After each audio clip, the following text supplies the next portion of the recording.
Hi guys, welcome back to my video. तो आज हम डिस्कस करने वाले हैं last 10 day strategy for the exam. तो सबसे पहले मैं आपको बता दूं कि आपको बिल्कुल पैनिक नहीं करना है इस बार इस टाइम में, क्योंकि लास्ट 10 डेज़ बचे हैं और आपको आपका पूरा एफर्ट डालना है। आप जितना पढ़ सकते हो उतना पढ़ना है इस लास्ट 10 डेज़ में और आपका पूरा पोटेंशियल यूज़ करना है, क्योंकि अब तक आपने पूरा जितना स्टडी किया है उतना आपका हार्ड वर्क बिल्कुल वेस्ट नहीं होना चाहिए।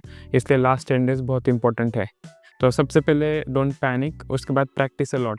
मतलब अभी ये लास्ट 10 डेज़ बचे हैं ना, उसमें आपको सिर्फ प्रैक्टिस करना है और रिवाइज़ करना है, बाकी कुछ भी नहीं करना। आपको नया टॉपिक कोई भी स्टार्ट नहीं करना है। अगर आपका कोई सिलेबस बाकी है वो भी नहीं करना है, क्योंकि अभी वो करके कुछ फ़ायदा नहीं है। आपको जो आता है वही आपको अच्छे से करना है। अगर आप नया टॉपिक स्टार्ट करोगे तो उसमें आपको बहुत टाइम चला जाएगा उसको समझने में, फिर उसको प्रैक्टिस करने में। इसलिए अभी आपको प्रैक्टिस ही करना है जो आपको आता है, आपको नया कुछ भी स्टार्ट नहीं करना है। उसके बाद प्रैक्टिस एथिक्स डेली। और एथिक्स का आपको कुछ रिवाइज़ करने की ज़रूरत नहीं है, आपको सिर्फ प्रैक्टिस करना है। आपको हर रोज़ ऑलमोस्ट 20-30 क्वेश्चन एथिक्स के डेली प्रैक्टिस करने हैं। आपको एथिक्स में रिवाइज़ करने जैसा कुछ नहीं है। आप जितना प्रैक्टिस करोगे उतना आप एथिक्स में बेटर होते जाओगे। तो इतना याद रखना और बाकी सब्जेक्ट का भी प्रैक्टिस करते जाओ। अगर और रिवाइज़ के लिए 10 दिन में 2 बार आपको कंप्लीट रिवीजन करना है पूरे सिलेबस का। 10 दिन में 2 बार पूरा सिलेबस का रिवीजन हो जाना चाहिए आपका। उसके बाद एथिक्स के साथ आप बाकी सब्जेक्ट्स भी प्रैक्टिस करो। आप अपने डे को 2 पार्ट्स में डिवाइड कर सकते हो, हाफ डे में प्रैक्टिस और हाफ डे में रिवाइज़। इससे आपका 2 बार रिवाइज़ भी हो जाएगा 10 दिन में और 2 अच्छे से प्रैक्टिस भी कर पाओगे। उसके बाद do a complete revision 2 times. ये तो मैंने आपको बता दिया कि 10 दिन में आपको 2 रिवीजन तो बिल्कुल करने हैं पूरे सिलेबस के। और ये रिवीजन्स आप पढ़ के भी कर सकते हो, या फिर अगर आपके नोट्स निकाले तो वो पढ़ कर सकते हो, या फिर यूट्यूब पर जेके शाह के लेक्चर्स है वो देखकर रिविजनरी लेक्चर्स है वो तो फ्री है, वो देख के आप कर सकते हो। फिर कुणाल दोषी का ले सकते हो रिवीजन पैक, अगर आपने अभी तक नहीं लिया है तो 10 डेज़ में आपको ये बहुत हेल्प करेगा पूरा सिलेबस रिवाइज़ करने में। इसलिए आप इनका भी ले सकते हो, कुणाल दोषी का 2000 में मिल जाएगा। मैंने भी ऐसे लास्ट 10 डेज़ में लिया था और उससे रिवीजन किया था। और उसके बाद फिनट्री का भी किया था। फिनट्री का तो आपको 5 दिन जाएंगे पूरा सिलेबस रिवाइज़ करने में, उसका पूरा क्रैश कोर्स ख़त्म करने में। इसलिए फिनट्री को अभी इग्नोर करो, क्योंकि वो बहुत लंबा है, आपको एटलीस्ट 5 दिन देने पड़ेंगे और आपके पास अभी इतना टाइम नहीं है।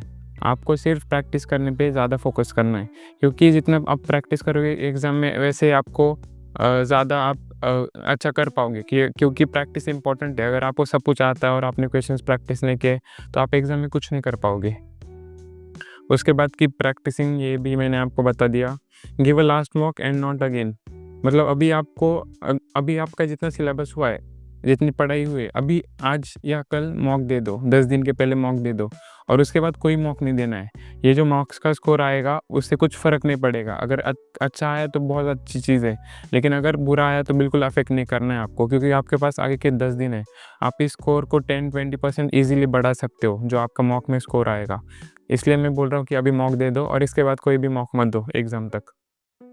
तो ये मॉक का एक पॉइंट बता दिया, और मॉक्स का स्कोर बिल्कुल फ़र्क नहीं पड़ेगा। आपको अगर अच्छा मार्क्स मिल रहा है तो वेल एंड गुड, अगर नहीं मिल रहा है तो आप और पढ़ाई करो और इसका स्कोर बढ़ाओ, लेकिन इस 10 दिन में बिल्कुल मॉक मत दो, सिर्फ क्वेश्चंस प्रैक्टिस करो।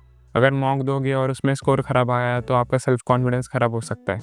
इसलिए मॉक देना 10 दिन में अवॉइड करो, देना है तो अभी दे दो। और अगर आपको क्वेश्चंस प्रैक्टिस करने हैं तो CFA की वेबसाइट के सारे क्वेश्चंस प्रैक्टिस करो। अगर वो कंप्लीट नहीं किए तो जल्दी से जल्दी वो कंप्लीट करो, और टेक्स्ट बुक के भी EOC करो।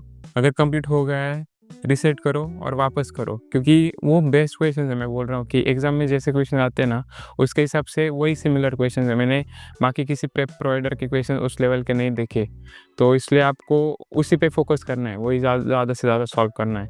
और अगर आपका मैंने बताया कि अगर कोई सब्जेक्ट टॉपिक रह गया है, सब्जेक्ट तो नहीं रह सकता क्योंकि बहुत टाइम, अभी 10 दिन बाकी है और अभी तक अगर आपने सब्जेक्ट कंप्लीट नहीं किया है तो आपने बहुत बड़ी गलती की है। अगर कोई सब्जेक्ट आपका पूरा रह गया है तो मैं कहूँगा अगर 2-3 सब्जेक्ट रह गए तो डिफ़र कर लो, क्योंकि बहुत मुश्किल है अगर नहीं हुआ है और 10 दिन में कंप्लीट करना पूरा सिलेबस।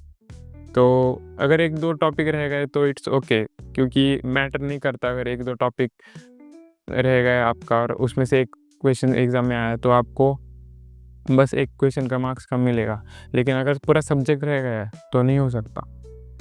सो यही था इस वीडियो के लिए, and keep studying. Bye bye.